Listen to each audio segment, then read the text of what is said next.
Monday, or isn't that how they say it? I don't know how many people still thank God that it is Monday, but that is what I am doing, as I am always super excited to be back here sharing on some of the biggest stories in the headlines with you here on Hard Facts. My name is Somi.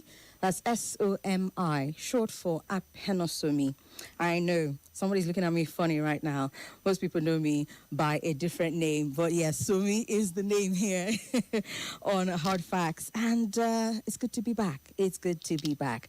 We are going to be having those conversations from now all the way up until 7 p.m. So you want to make sure that you stay tuned. We start off with the political landscape, as always, on the Roundtable, which started last week here. It's a different style of Hard Facts where we get to have balanced conversations, and I guarantee you we're going to have balance in the conversations. Explosive, exciting, but still balanced conversation. So that will be our first segment on the show today from now up until 4:30, where we then make way for the sound bites, where you get to hear clips of other stories that didn't make it to the headlines. And from 5 o'clock, we will be talking the conversation. Have you heard about a certain data breach? Some hackers that have been hacking left, right, and center. Aha. If it's the first time you're hearing it, we'll be bringing more information on that in the 5 o'clock hour on the conversation. NITSTA has put out a statement, and we'll be talking about that as well.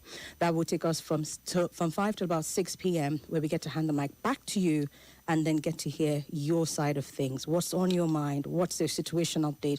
What is your eyewitness report? That from 6 to 7 p.m. when the show comes to a close. Again, it's good to have you here.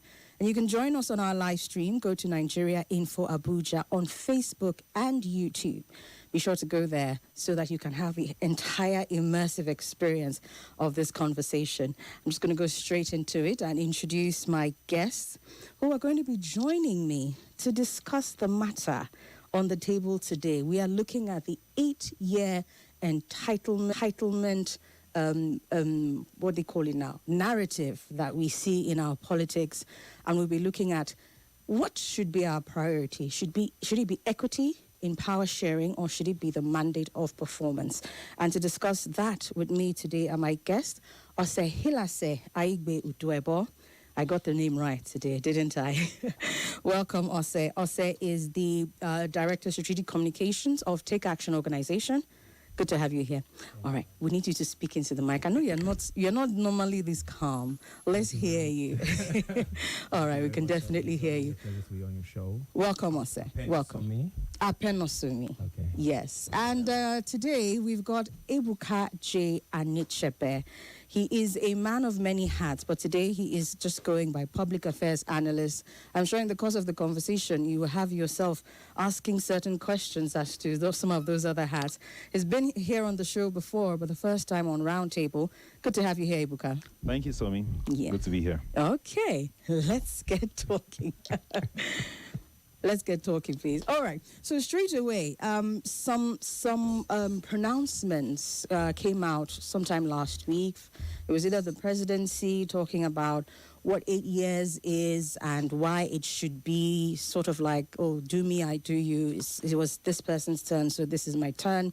And then we also heard comments by the president himself, who was talking about how he's not going to back down from any challenge. You know, he acknowledged the fact that there are issues, you know, here and there. It's not an easy road. It's not an easy journey. But at the same time, he says, look, I'm ready to get into it. And, you know, looking at the fact that it's already 3 years plus gone in the first administration, he sounds like he's willing to do more. And, you know, when it comes to this matter of doing 8 years in office, I think it's not new to this administration. I've said that before. We have seen instances where sometimes there was even a push for a third term because the politicians somehow believe that there is this thing of, come in, fix the issues. It'll take a while to fix the issues, and then I can now start to really get into governance and governing the people and delivering on this thing. So this narrative is something that has been pushed, especially a lot in this part.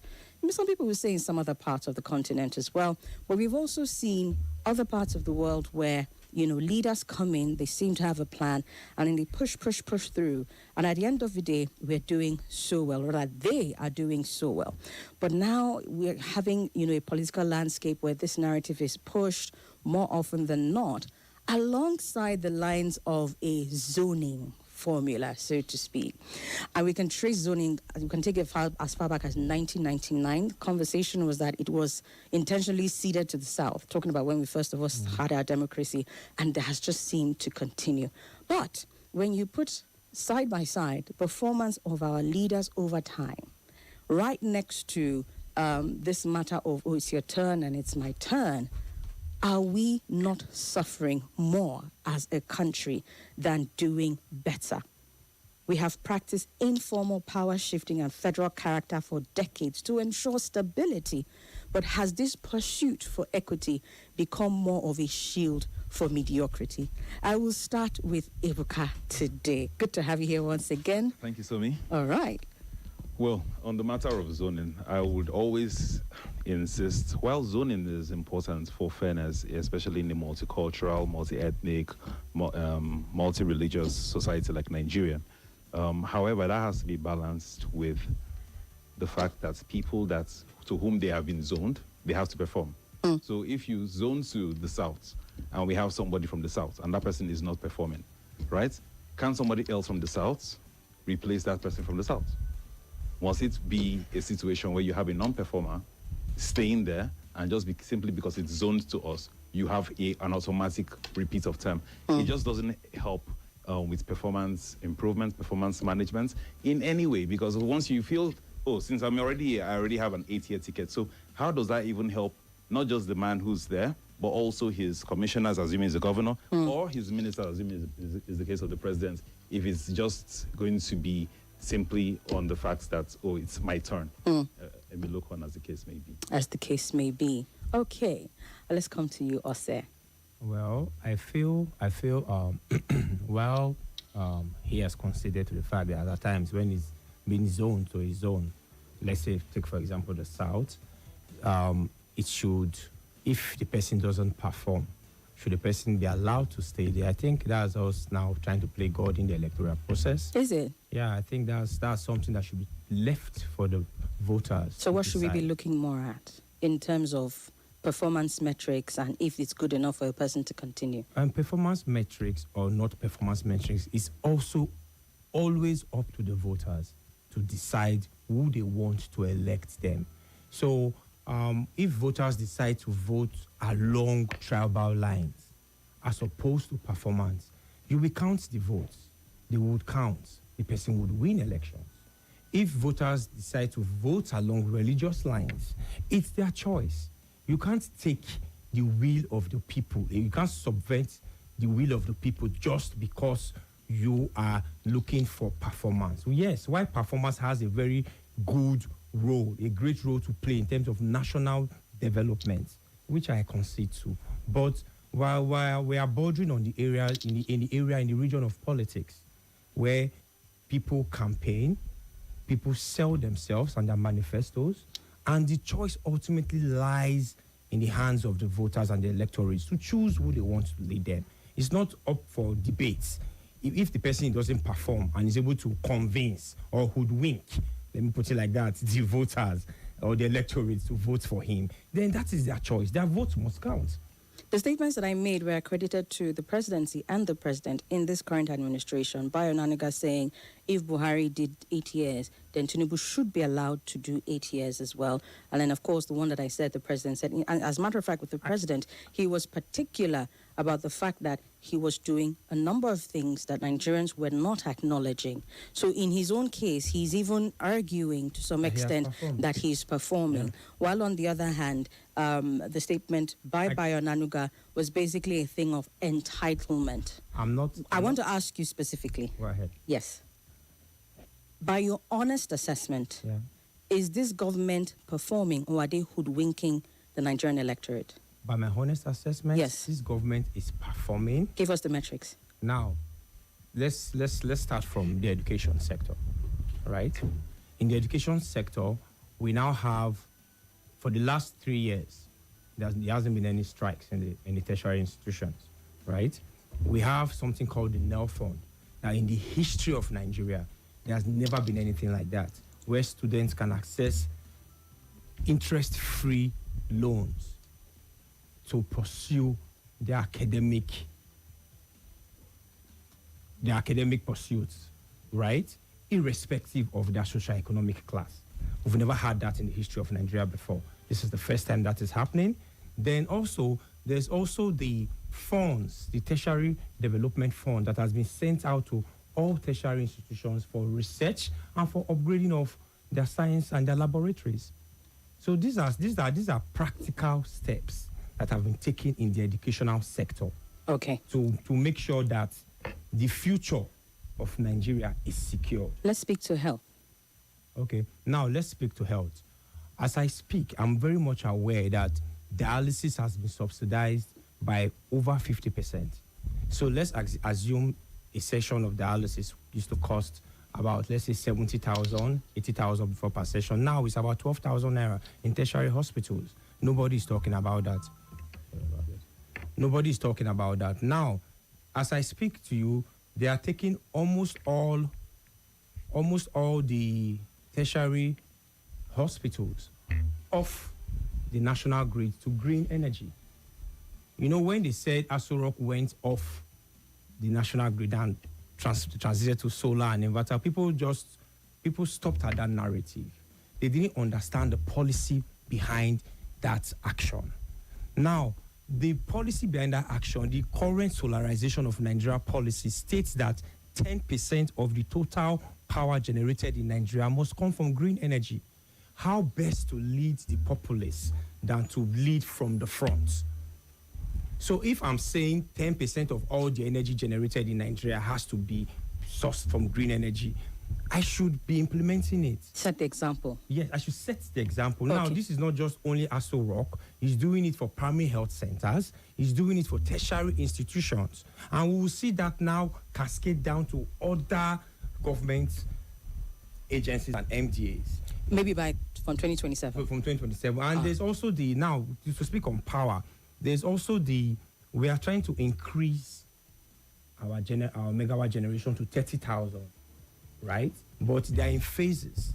There's the 5,000 now. The first phase is to get it to 7,000.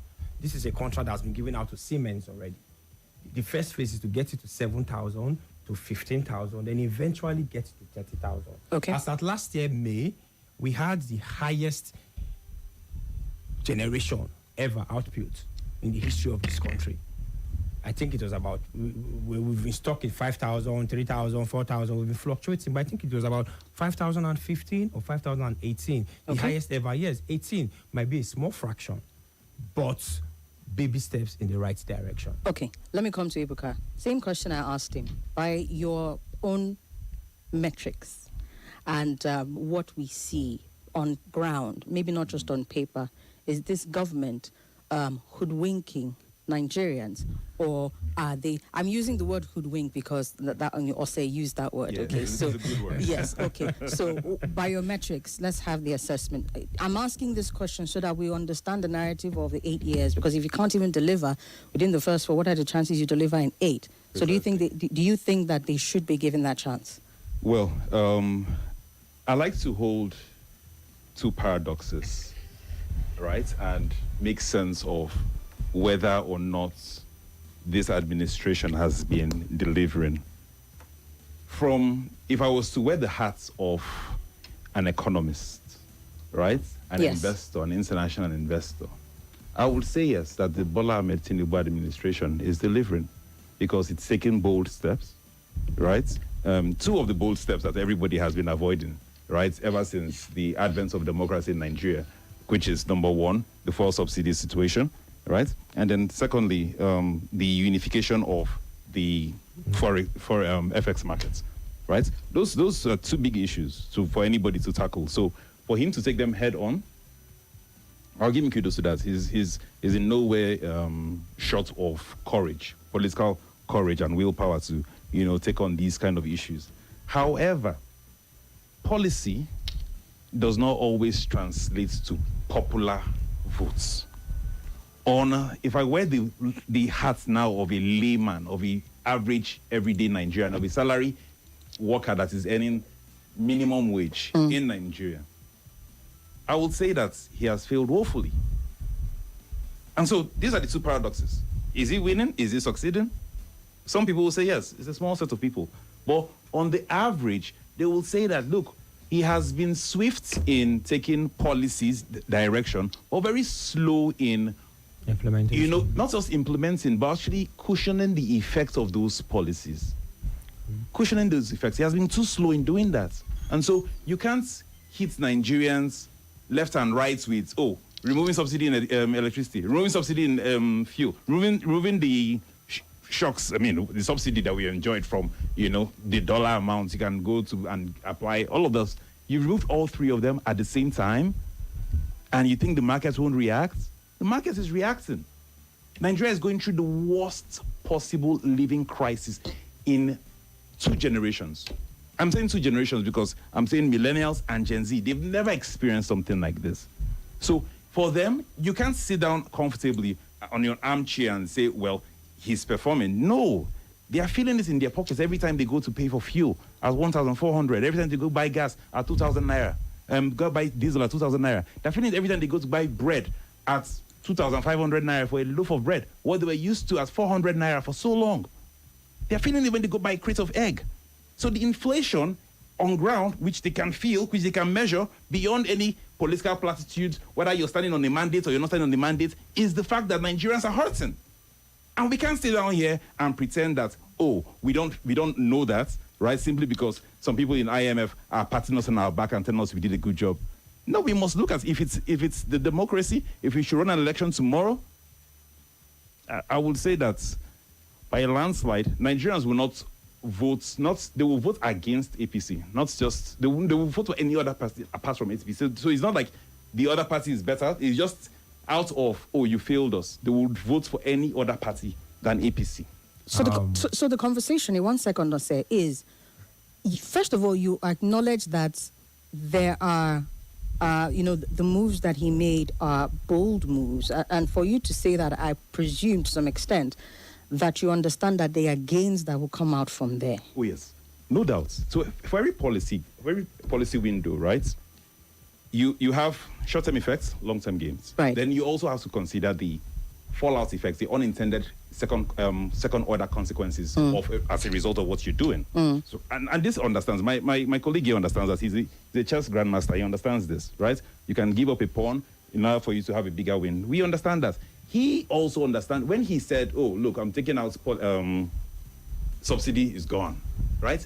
We understood that Nigeria was already hemorrhaging badly as a result of a very badly managed system of subsidy payments, right?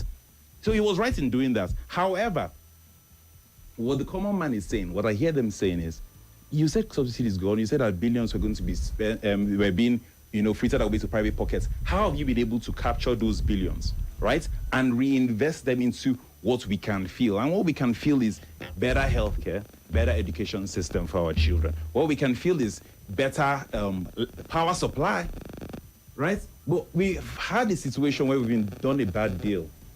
Why? Because we've been told, there's band A, band B, band C. I'm in band A, right? It's not banding. They're sharing my power. I get 1 day on, 1 day off. That's not the rule. The rule was I will have 20 hours a day. But when you have these policies, they pass them through the National Assembly and they tell you everything is okay. But at the end of the day, there are no guardrails. And so eventually the common man, you and I, are left to carry the short end of the stick. And it's just not fair. So it's a case of great policy, poor implementation from you. Okay, Ose, I'm coming back to you. I want to understand that you, to some extent, you work in an organization or you're in management in an organization. The conversation we're having today is this entitlement mentality to 8 years is what is perhaps causing the leaders to implement the way they're implementing. However favorable their, their policies may be. Because if they know that no matter what you do as a Nigerian, you are still, they're still going to get an additional 4 years, then they can take their sweet time. But the fact that you work in an organization or the fact that you are in leadership in an organization, I want to understand that there's always a timeline. for you to perform. There's a timeline for you to do your duty. It's not an open-ended, kind of thing. Your alliances on the side, I want you to give me an honest answer. Should we be pushing for an additional 4 years? I would say yes. Now, Why? this is why I'm saying this. If my very good friend has considered to the fact that there are some very good policies, right, that this government has put through, but we're not seeing the tangible effects yet. This is a government that is just 3 years in office. You say just. I'm going somewhere. Within 100 days. I'm going somewhere. The rot we Okay. experience in Nigeria now wasn't as a result of, it's not a 3-year decay, right? When did it start? We had an administration that ran 8 years of bad fiscal and monetary policy. There was absolutely no fiscal and monetary policy. Which administration? The last administration. Okay. Right? We had the administration before that they claimed, this is from the CBN, then CBN government, that NNPC removed $20 billion. 19 billion dollars. That was the administration before this administration, right? We had the administration before that one that privatized Nigeria to, would I say that was the, because then I always say, when I have conversations with economists and some of my friends, I always say 1999 was the year we missed it, because we had a golden opportunity to set things right in the country. It was a neophyte democracy. Everybody just came on board. Most Nigerians were abroad. People were earning because we were just transitioning from the military era. Corruption was not as far as it was. It hasn't got. It was endemic. It just wasn't the way we're experiencing it. It was just in small. I remember when I was in school. Then my parents were very strict. I have friends that their parents were in government too. If your father steals, my dad will tell you, I don't want to see you with that child anymore for what his father did.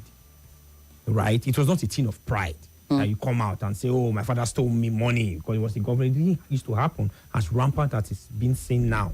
Now, the 3 years that this administration has spent, it has shown that it has the political will to put us on the right track.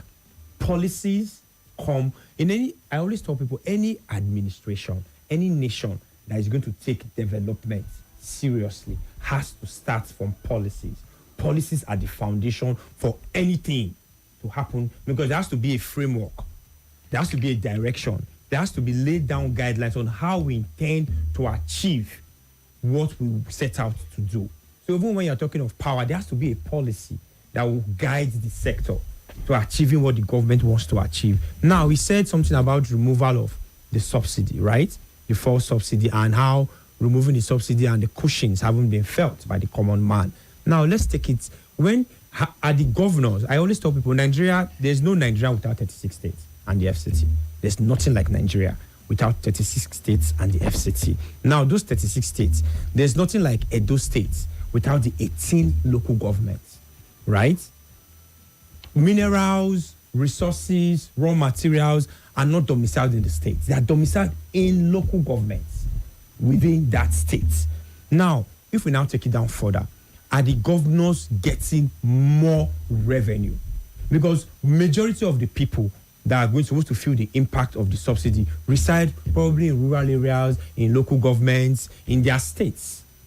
So if the president has removed subsidy and has now increased the allocations to state governors so that they can carry out projects that the masses would feel, if this same president has done what every other president was, that this is going to be the bane of this government. Let me tell you why. Because no other president had the political will to create autonomy for local governments because they were scared of the governor's re-election. Now, this same president has created a situation where he has created an autonomy, financial autonomy for local governments, so that the money can get to the grassroots, where most of these things we talk about, primary healthcare, universal basic education, security, those are grassroots problems, right? People will tell you security is local. Those are rural, those are grassroots problems. They happen in local governments, in states. So if the president has pushed more money, a local government that was getting probably 30 million naira or 40 million naira every month is now getting 300 million every month. So basically, we should absolve the president of everything that is happening in those areas because they have state governors and local government chairmen. Question. Do you know the name? What's the name of your local government chairman? I mean, Amak Mekalongu. The name from you are from what state? I'm from Edo State. You're from Edo State? Yes. Where in Edo State are you from? I'm from Esako East. Esako East. What's the name of your local government chairman? I'm responsible for my Amak where I live right now. I've given you my local government chairman. I know it, but I don't want you to deflect. Now, I'm not deflecting. I'm trying to say if we elect across board, right? We elect the president, we elect governors, we elect House of Assembly members, we elect the National Assembly members, and we elect our local government chairman and councillors. And now I'm telling you now, authoritatively, that your local government chairman might be getting minimum 300 million naira every month as revenue. This was somebody that was getting, you're asking where the subsidy money went to, right? He's getting that amount every month to make the people in his local government feel the impact. And even if local government chairman removes 10 million naira from that money or 20 million naira from that money every month, right? And he says he wants to use this to give like free, interest-free market grants to market women in the village.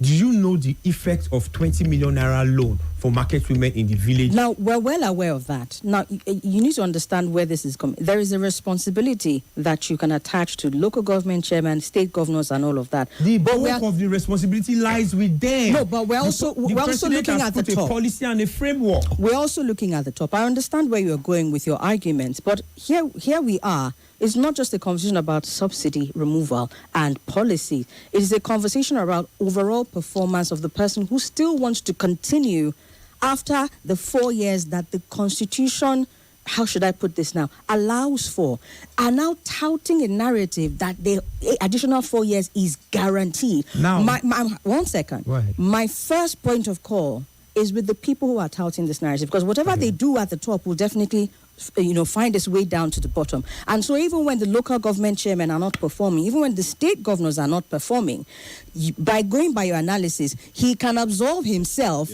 and say, by all means, I will do my 8 years, you people go and perform. At the end of the day, are these people answerable to him or not? Let me come to you, Ebuka. I totally agree with that line. If you say that, Nigeria takes time for things to go, policy takes time, so if 3 years is not enough, you need 8 years.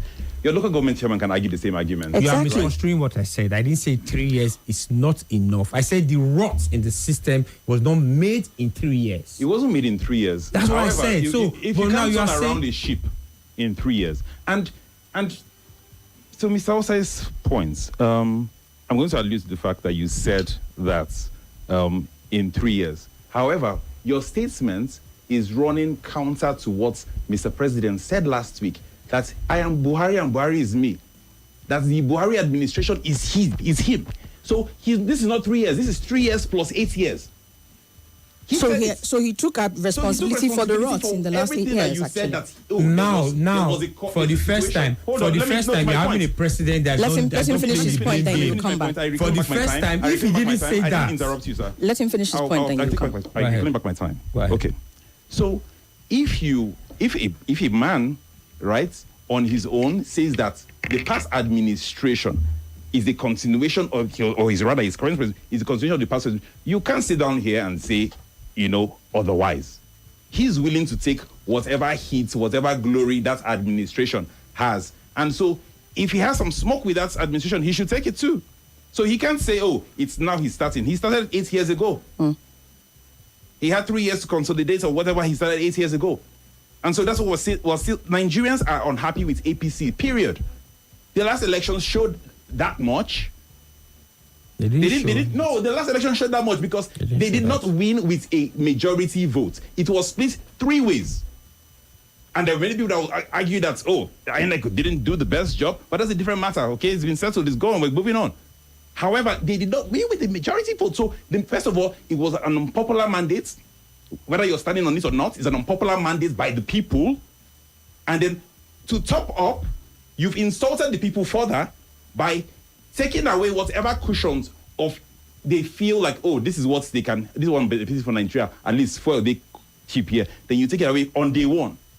Then they are still saying, oh, we're reeling from this. Then you take away the next cushion, cheap electricity on day two.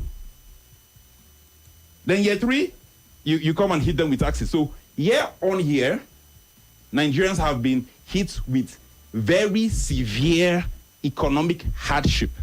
Now, your people over in IMF and World Bank may be happy with that. Like I said, armchair economists that are far removed from the situation, they'll be happy with that. Oh, that shows boldness. Oh, we told the last president about this. He didn't do nothing. You did something. And they're patting you at the back and giving you red carpet treatment if you go to France or if you go to Britain. But the reality is that the people on ground are the people that are going to vote you into power, and they are not happy. As you can see from all the social media, wherever you put an APC sign, but now they tear it down. The people is palpable. The anger is palpable. Why? Because they feel like while you should have been so fast in taking out all these economic reforms, you should have used the same speed. It's a good thing. Now, I'll tell you what, it's a good thing that we have 32 governors under the APC. One would expect that, given that large majority of governors, given that large majority of senators that are all standing on this mandate, you can galvanize your people and say, look, this is the direction we're going to be facing. Everybody expects you to do X, Y, Z. But we're not seeing that. All the effects of just having a majority House, majority Senate, is only felt in how quickly policies that would further deprive the Nigerian people, how quickly it is passed. But when it comes to the things that the people really care about, it's whistles and bells. Let me come back to you, Sam. Right. Just following from his line, the things that people care about. We're looking at the metrics, right? You've spoken to education. You talked about the fact that there was no major academic strike. You talked about the fact that there's NEL fund. In terms of if we were to rate, all of these things in terms of impact on the educational sector as a whole, I'd like to get your scorecard on that. So it's one thing to have a NEL fund, and it's one thing to, meanwhile, there have been rumblings of, ASU coming back on a major strike, by the way. So we have to also question what agreements we had within this administration. They may not have had a major strike, but there are complaints. You also spoke to health. You talked about primary health care centers. If we were to do the analysis, a good number of them are either not well equipped, not functional at all, in the saddest possible states. I'm not even going to get to the tertiary, but if we were to go to the tertiary institutions, what we'll be dealing with is more of the problem of personnel, because doctors are on strike or planning to go on strike. There are all of that happening. But even more importantly is the question of safety of lives. In terms of security, the metric, let's use the metric security to judge this administration. Would you vote for them to come back based on what has happened in insecurity in this country in the last 3 years? I would say, as a policymaker, in my own right, as a policy research analysis is right. Bread and butter, I look at the direction. Okay. Right? I look at the direction. I look at the will of the person leading the nation. And I would say, while I'm a Nigerian first, and I believe a lot could have been done in areas of security, but I can say that this administration has given security the highest budget ever in the history of this country. That's one. This administration has, when I say security is local, I know what I'm talking about. The state police that would also tackle security at that level. This administration is the only administration that has taken the bull by the horn to start getting a framework for state policing. Now, number 3, which I always say, local government autonomy. Let us go to the grassroots of insecurity. I always say you can tie it directly to unemployment of youth. Unemployment is one of the fundamental factors that is causing the rise in insecurity in our country. Back in the days, 1999, the first 8 years, where local governments were getting their allocations directly from the federal government coffers, insecurity was almost not heard of. There were insecurities, but just not at this widespread, because every region has their own peculiar insecurity. What is happening in Edo State is not what is happening in the north. It's not what is happening in the east. Right? Peculiar insecurity issues. Peculiar security issues. Every state has their own peculiar issues to them. It's not a universal one, boom, sweeps all.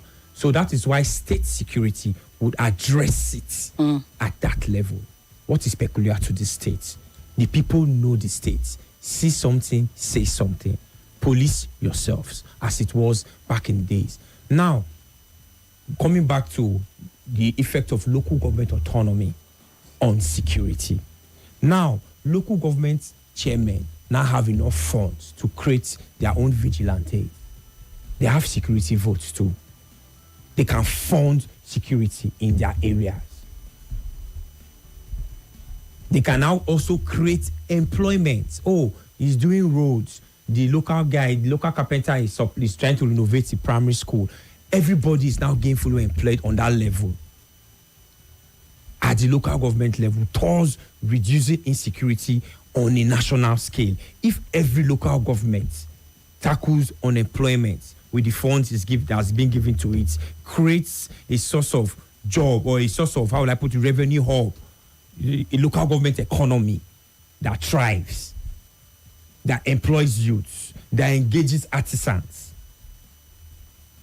in terms of providing jobs, local jobs, that empowers market women, insecurity level will be forced down to the barest minimum. You know, so when I've seen a president that has funded on the national level, he has given the highest budget to the security firms, security architecture, security agencies to tackle insecurity nationally. I've seen him not only stop there, I've seen him give local government autonomy, and I know the implication of that in areas of security. I would say all these things would bear fruit. Yes, while we will not insult the sensibilities of Nigerians, and why no life lost is worth it. Do you understand? There's no life there. Every life of the lives of Nigerians are found worth more than what we are experiencing now. That we are almost numb to the killings every day. We just hear it and we just move on. It pains me as a Nigerian, and I believe the president feels the same pain. And he's doing his best by setting the stage for all actors to come and play. Security is not a one-man job. It's a collective responsibility of all Nigerians. So how much longer do you figure before we can start to see the gains on insecurity at the very least? How much longer? On insecurity at the very least, you would see that the recent onslaughts and sustained warfare of the Nigerian army on these elements, let me call them that, on these destabilizing elements, is yielding results. That is why now they've dislodged them from the Sambisa forest. They are trying to come into town. So some of the things you see are like retaliatory. It's like the last kick of a dying horse. They are like retaliatory.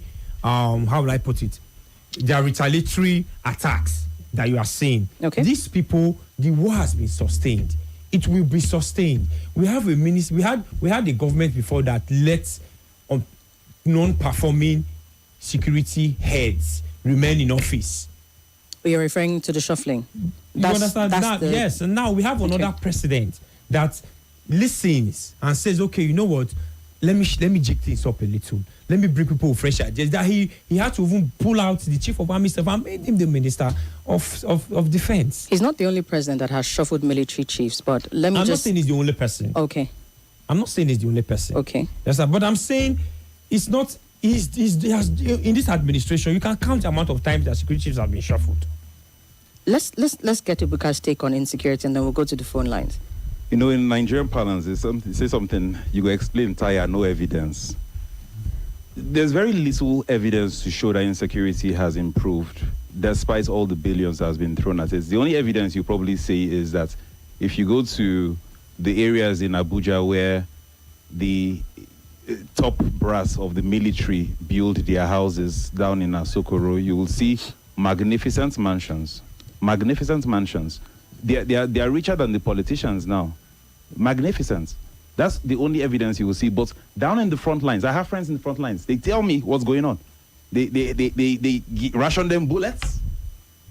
They're buying their boots, their uniform. Come on. That's so when you say billions has been spent, it's like you arguing the fact that, oh, I was fetching water in the basket and then the basket wasn't filling up. So I increased the water pressure. It makes change the basket. Use a bucket. Yeah, right? Let's get traction as opposed to just keep complaining and making excuses and saying we're throwing money as a bad problem. That's not improving in any way. If you throw money as a problem, right, the first time, and you don't see results, you may say you're unlucky. If you're unlucky, you throw money at it again. And then if you don't see results, you realize it's not a matter of luck. Maybe it's your strategy. Right? And you change that strategy. We are not seeing that. That's the reality on ground. Yes, I talked about changing the service chiefs. Perhaps that was a pointer to the strategy. I mean, I have nothing against the former head of chief of army staff, right? That was now made the minister, right? I think Chris Musa, is he's quite sincere in his fight, right? However, on the ground, 2 weeks ago, when the just attack happened, Mr. President went there and he was sounding very much like his man here. And he says, this will never happen again. We're going to put CCTV. And I said, well, sadly, maybe you don't have a grasp. CCTV is not going to help much, right? Putting 1 million CCTV around is not going to help much. Why? Because the same terrorists are attacking. They are showing their faces on TikTok. You don't need CCTV. They are there. They are there. So what will CCTV do? Identify them. They're already well identified. They're not hiding. So it just shows that he's far removed from the problem or doesn't fully understand and appreciate the enormity of the problem. That's number one. Number two is he mentioned that the reason for the insecurity is caused by the increase of unemployment. But by the same government, this same administration came out to Nigerians and said that they did a rebasing of the economy, if you remember. Yes. Flash your mind back 3 years ago, right? Rebasing of the economy. And then they said that unemployment in Nigeria has miraculously dropped from 23% to less than 4%. Less than 4%. Yes, insecurity is increasing. How does that happen? It's only in Nigeria because it's a wonderful place to be. A wonderful place to be, right? Where unemployment can drop and insecurity can increase at the same time. Wonderful APC magic. That's what you see here, right? Why am I saying all of this? If you hide from the problem, if you act like a peacock and you hide from the problem, then you will also hide from the solution.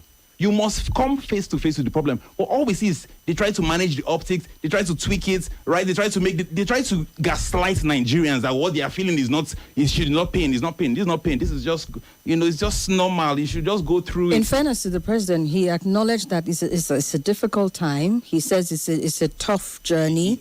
But all he's saying is that people should those that come along on the voyage with him will not regret it. With him. You see, that's what so by saying that statement, he's saying that the people with him that are cocooned, that have their soul already installed with him, are not feeling the pains of the people, that they will enjoy it. What do you mean by that? What do you mean that the people that come along with you?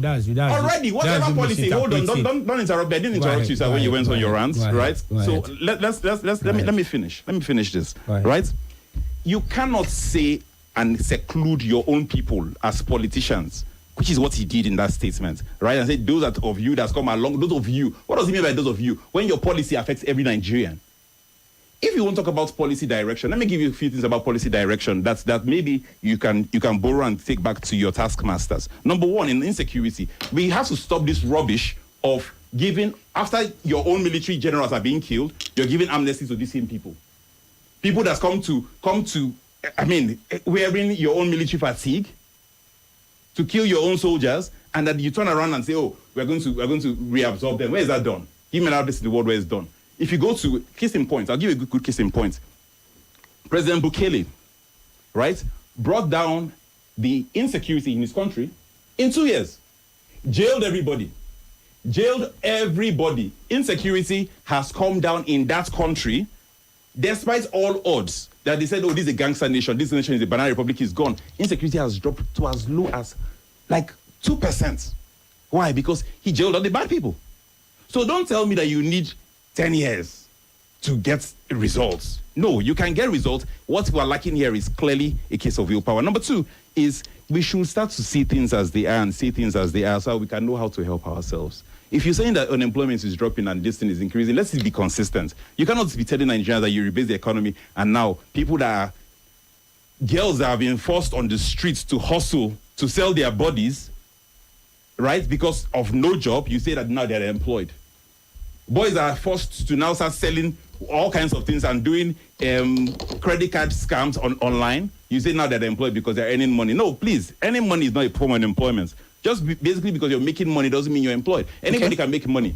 Kidnappers make money. Bandits make money. That's not a form of employment. But by the indices, the rebasing of the economy, suddenly they're employed. So that's that. And then finally, I would say to your points, right? What new policy direction has the president shown to show the Nigerian people themselves that I care about you, not just about making my financiers look good, my loan officers give me more loans. I care about you as Nigerians. I'll give you what other countries have done so we can borrow a leaf from that, right? There's an African nation that is ruled by women, predominantly women. You know the country I'm talking about? Tanzania. Namibia. Okay, Yeah? sorry, Namibia. Namibia, right? Namibia. When this whole war for the Straits of Hormuz and Iran and Israel and the American war broke out, what did they do to ensure that oil prices don't fluctuate, right? They removed taxes. They removed all those waivers and these things so that they can ensure that there's a cushioning effect. We haven't seen that in Nigeria after 3.5 years of, subsidies gone. I would like to see, for the many Nigerians now, since he says that the reason why they went to put solar in Aso Rock is to act as a distance. Please, can you kindly remove all waivers and tax so that since we're now a manufacturing nation, right, we might as well bring in the same warehouse prices from China, bring it to Nigeria, and without any taxes or tariffs, everybody can be able to afford to suddenly put up their own solar, because by the time you put your tariffs, the taxes, all of that, you're adding an additional 35% on that, and they have to still make profits. So let's see policy in that direction and says, look, on this, after all, in Nigeria, if you import books, you don't pay taxes, right? You don't pay import duties. So the same thing should be extended to critical things like power. If you're saying you want to lead a green revolution, if that's the excuse you're giving yourself for your abysmal failure in the power sector. All right. You will respond, but we need to take a quick commercial break. When we come back, we will get your thoughts, and then we have to open up the phone lines. Stay. My friend, next time look that your con racing arm. If you don't like arm, then no be we make am.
Along with him. Just if you could just clarify that one very quickly in the next 1 minute so that we can go to the phone lines. It's good. It's always good to nitpick. Do you understand? In the Bible, people nitpick the chapters and they just Jesus wept and they leave it at that. They don't say the reason why he wept or what's the context, which the context he was putting it in. a leader is talking to his people, and he's saying, if you people should follow me, we would go through this process together, and there's light at the end of the tunnel. Okay. You understand? But, for those that never want to say anything good in the administration, they will tell you he was talking to only those people that are with him. He was speaking to a congregation of Nigerians. When the president is speaking publicly, he's not just addressing the people in the room. He's speaking to over 200 million Nigerians that are listening. It's a public address. It wasn't said in the confines of his bedroom. Yes, and so for your guest to come and say that he was talking to only the people that have solar on their roof, people that are in his cabinet, that is a very, very, very, very wrong representation of what was said. Okay. That is taking it totally out of context. Okay. And that is reducing the presidential speech to, how will I put it? You are reducing the presidential statement to a party thing.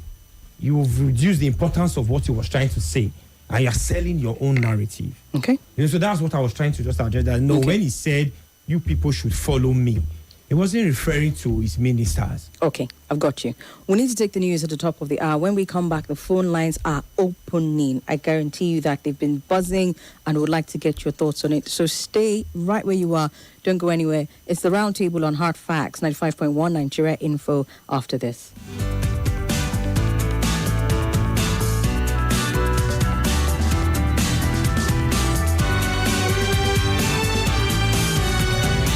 There's a place where you can get it.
conversation around the 8 years entitlement that we see. What is the justification? Is it a question of performance or is it a question of equity? That's the conversation we've been having. We'll get to the equity bit, but let's hear from you in a little bit. 009-597-4869 and on WhatsApp 0809-993-0137. Good afternoon. Hi, sir. Good afternoon. Hello? Hello? Yes, sir. Good afternoon. Yes, I can hear you. Go ahead. My name is Umar. Omar, there's some interference coming from your end. Can you hear me? Much better. Go ahead. All right. Your guest is just like listening to an adult edition of I Beg to Differ. Very interesting conversation. But I think I would like to come in from where Ibuka stopped. So two things here. Insecurity has increased, and that is it. If you go up, right from 2023 to now, the numbers have increased, and that is a failure on this government. Let's face facts. So I don't know what the other man is saying about, spending billions. No, spending billions, but what are the results we are seeing? We're not seeing results. People are still being kidnapped every day in Nigeria. People are still being killed and attacked every day in Nigeria. So what are we talking about? If the government can solve the problem, three problems: energy, power, and insecurity, I think they would get the next election. But so far, like Ebuka said, if they were to go to the polls next month, believe me, they will fail woefully. Nobody will vote them. They will rather vote a random party than vote this current party. So I think they should work on it. Insecurity has truly increased. Even in the FCC here, we are seeing it. So let them work on these three things, and then they will see a change in 2027. Thank you. Okay. All right. Thank you very much. Still, I hope the next call is a lot clearer. We had that interference. And just, again, I introduced my guest for a reason. Just because you like the way one person sounds doesn't mean you refer to my other guest as that other man. So I've got Ebuka and Ose. So let's address them. And also remember, it's Nigeria Info. We don't do bad behavior here. Irrespective of your disagreement, state your case, but do it respectfully. No insults. Otherwise, I cut you off immediately. We're having healthy debates here on the round table so that all sides can be seen and heard. So let's keep it respectful, all right? So Ose and Ebuka are the people we have in the studio. Let's get to hear from you. Good afternoon. Yes, hello. Good afternoon. Welcome. Thank you. This is Deepo speaking from too. Welcome. Go ahead, sir. So I appreciate your both guests. I honestly don't know who is who, so please just permit me. Whoever is speaking for the government, I have one question for him. Now, is the Aso Rock the best place? In all honesty, the best place to prove that we can have 100% electricity by putting solar. So for you, the best place the president would have begun is in the Aso Rock, not anywhere else. So it's like I'm a father. I'm a father of 3 or 4, and there's no food in the house. And eventually, once more food comes, and I now say, okay, let me eat first. Then when I'm done eating, let me see how others will feel. But it doesn't make sense. That's number one. Number two, we have consistently seen... Hello? Hello? We've consistently seen what? Hello? I can hear you, but we lost you you. Yes, the connection is back now. Go ahead. What were you saying we had consistently seen, please? Hello? I can hear you. I don't know what the problem is. Perhaps you can call back. Can you hear me now? No, it's me that you're hearing. No. Okay, I think the other caller got disconnected. Welcome. It's a spiritual problem, Auntie Somi. Mazi, welcome. Good morning to our guests. I greet my people, and I greet Abuja. Auntie Somi, both of them spoke well. Both those who spoke against the government and the brother who spoke in favor of the government, the argument, they presented it well. But, your question is, if this particular government deserves another 4 years, that is making it 8, is it on the basis of performance or just entitlement thing? But you see, the angle I want to come from is, my people say, if you enter wood, forest, go fetch firewood where insects full, you go invite lizard, make it come your house for party now. For me, if anybody would allow Muhammad Buhari to do 8 years, I don't see anything wrong in Tinubu doing 8 years. Because if you look at both of them and say, okay, you want to take exam for them, let's just say, I assume that Muhammad Buhari and Tinubu, they are sitting for YA. Which of them do you think will do better? Who is more intelligent? Who has something more upstairs to offer? So for me, if you allowed somebody who had nothing to offer us to spend 8 years, see, the truth of the matter is that for Tinubu administration is about pain and, some gains. The only issue I have with him is that he's still living like we are rich and distant, even when some of his policies are good. You took away some subsidy on electricity, on fuel and everything, and you're buying new jets for yourself, you're getting a new Cadillac for yourself, you're getting yacht, you're fixing solar in your place. Okay. You should also behave like you're feeling the pain with us. Cut down on the cost of government. Have you seen his convoy? So there's no way any Nigerian will believe that indeed he means well, even when some of his policies will, bring some, long-term gains. Okay. So give him 8 years. We don't start. All right. Thank you. Thank you very much, Mazi. Hello. Good afternoon. Good afternoon. My sister, how are you? This is Tyra. Oh, Madam Tyra, welcome. Go ahead, please. My sister, I want to commend the two of them that are for and against. And honestly, I must tell you the truth. If you ask me whether Tinubu deserves 8 years, another 4 years, anything is 4 years, my answer is a capital no. He doesn't. He won't. If it is me, sir, he will not even reach 2027. But if since Nigeria, we are all like Sudan look, like dog, let us be watching him. But if he stays for 4 years, believe me, for me, I'll be grateful and go home and retire and go and enjoy my old age. I think he has nothing to offer than what he has offered now. And to tell me, and for anybody to come in and continue to compare Buhari and Tinubu, I don't think that Nigeria means well for Nigeria. Madam Tyra, we can leave that part out. Thank you very much. Everybody is speaking from their own point of understanding. It's not a question of well-meaning. No. Somi, look at it this way. So a new government comes in, and because the old one was not doing well, he said, okay, I'm going to do better. And then you come in, and you are not doing anything better. You are even worse off. And then you continue to compare yourself with that old one. Is that what you told us before you came in? No, Somi. Let's be honest. This is not, let me tell you, it is not because of corruption and greediness of our people. I'm talking about even the masses and all those things. Believe me, this story will not be told. Like, okay. Was not enough to me. All right. Why can this man come again for another 4 years? All right, Madam Tyra, thank you. We have to stop it there. Okay, I mean, to be fair, I like the fact that you included the people in the mix because, you see, when it comes to this conversation about rotational presidency, even we are the ones who push it. Everybody talks about balance, equity, federal character, and all of that. So even if you are not, allowing him to continue on the basis of performance, and by the way, I have to let you know, in case you missed the first part, as far as the economy is concerned, Ebuka actually did say that the government's policies are on track. The only problem is that he didn't put the necessary buffers in place. So he acknowledged that, okay? This, I don't know if I should continue allowing people to say for and against the government.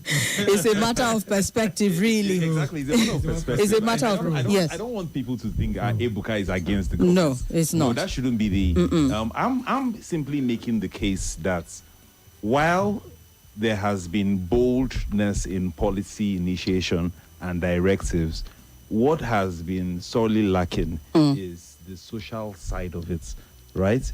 Being able to carry out town hall meetings with the people to realize, okay, fine, I've done this. Where would you like to see the savings from this go into? Precisely. We haven't seen that. I mean, we were in the room when they said, oh, it should be the local government's chairman that should unilaterally be given this. And then there's also the arguments of, if you want us to hold our governors accountable, can you please remove their immunity clauses so that we can hold them accountable the moment they start to steal? So some of these things we inherited from a constitution in 1999 that we didn't see, right? I mean, everything was carried along, and just because we were in the euphoria of democracy, we accepted that. But I think we are long overdue for a constitution review. Okay, but now, I mean, we do know what the Constitution says, especially as it has to do with the presidency, how long a tenure is. Let's put that aside for a little bit and speak to the unspoken agreements that we seem to be carrying on in our political landscape, and that is the matter of rotational presidency. Some have said it has to be done for balance, for fairness, for equity, and all of that. And so, even if you are not looking at it from the point of performance, some people are looking at it from the point of equity. And when I say some people, I've had conversations with a lot of us, even some of the listeners here, who would say, I would rather that is the case. The South was the turn of the South, now it's the turn of the... Whether you are looking at it from the point of performance or equity, it is a case of it is my turn still that has followed us from 1999, this matter of rotational presidency. So if we could just speak to that very briefly, and then we'll go back to the phone lines. Should we continue in this manner? Because that is the reason, in fact, as a matter of fact, at some point, the presidency, spokesperson Bayo Nanuga went in hard on an opposition aspirant. Don't know if I can even call him that yet. They're still trying to figure out the workings of it. But he went in hard on Atiku because of a statement that he made on rotational presidency. What's your take on that, Ose? Do you think that it is a system that has worked for us in the past and we should continue it? It's an unspoken agreement, but it seems to be the thing that we'll hinge on. Are we too afraid to try anything new because we want this illusion of balance without necessarily the dividends of it? First of all, Nigeria is a multi-ethnic, multi-religious society. And intelligent people can be found in all parts of the country. There is no country that lacks... It has a lack of, we don't have intelligent people, so let's give it to the other parts. Intelligent people can be found in every dialect and every tribe in this country. We are blessed with human resources. Now, in the case of rotation of presidency, I, for one, while it's not constitutional, even in the party, it's not in the party constitution. It's but not it's a gentleman's agreement. No, not necessarily a gentleman's agreement. For the like you've acceded to a lot of things. You said for national unity and cohesion, for stability. That's what some people have said it's for. It reduces political desperation. It gives a sense of non-marginalization and a sense of inclusivity. Because let me tell you this: the last census that was conducted, I think in 2006, was done for political expediency, right? It didn't really, I don't think it really captured the amount, because if we say that the North has the population and they say, okay, everybody go and vote, how do you think it's going to be rotated, that it will capture the minority tribes within the country? So I feel for a sense of inclusivity, right? A sense of national cohesion and balance, a sense of not let no parts feel marginalized. You understand? And also some even argue that it even fosters a sense of regional development. Right? Isn't that built on the foundation of patronage type of politics? Come again? My own is there, so because my own is there, he will do for me. Isn't that patronage to some extent? But that has always been, they say charity starts from home. Right? Charity starts from home. While even you at least you attest to facts that even the Southern presidents, some of the Southern presidents that ruled this country did more for the northern parts in terms of development than for their own regions. So we're not even trying to say, this.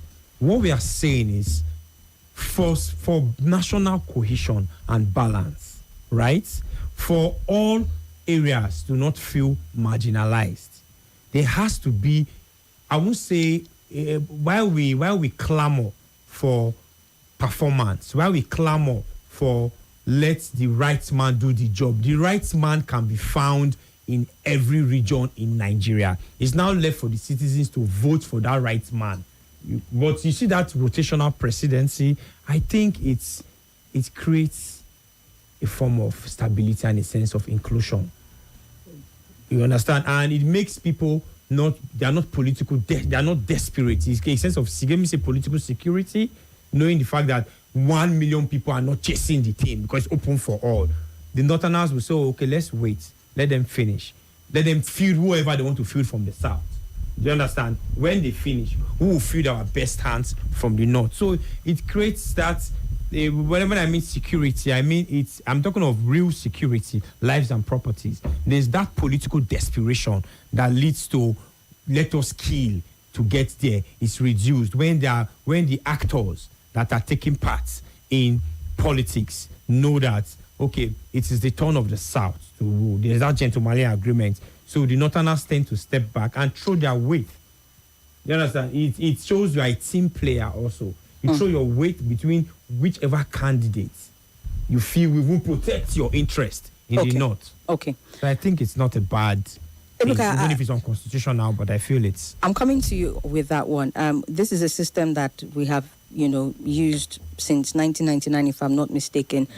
How do you think it has served us as a people? That's one. And secondly, don't you think that this regional power sharing matter actually disenfranchises the Nigerian voter? Because if a decision had been taken at the highest level, has been taken at the highest levels, hasn't the choice already been made for the voter before the ballot?